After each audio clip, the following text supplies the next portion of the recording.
sababii kuwwanni nu dhaqqabe sagalee dhugaadha dubbatu lafa walii shirke duraa fi duuba kenna bitaa fi bitaa kenna wanni hedduun baay'ee akka yaada kenna laalte abboo waaqa dhumbuufaatte dhumballeessin daatte duraa fi duuba kenna bitaa fi bitaa kenna wanni hedduun baay'ee akka yaada kenna laalte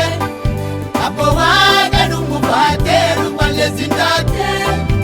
barsiinu yaaka kenna nageenya nu bira ituma badaane magadeelle si jalaan baanu waaqa nu gargaari ambala sodaanne barsiinu yaaka kenna nageenya nu bira ituma badaane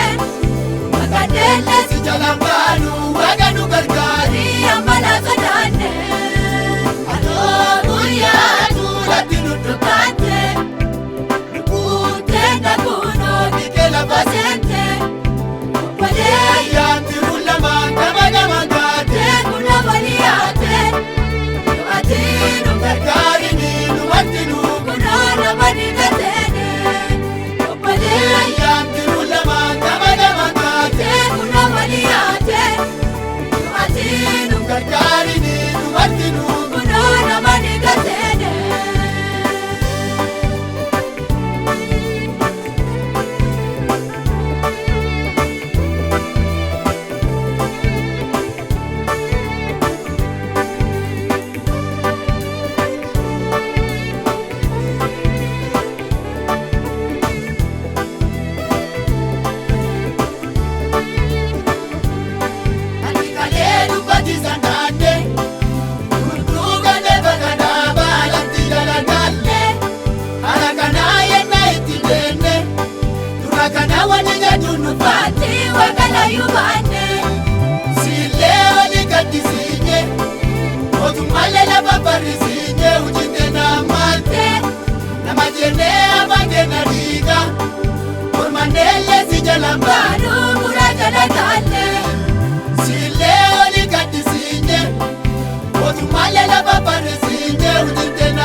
Barera,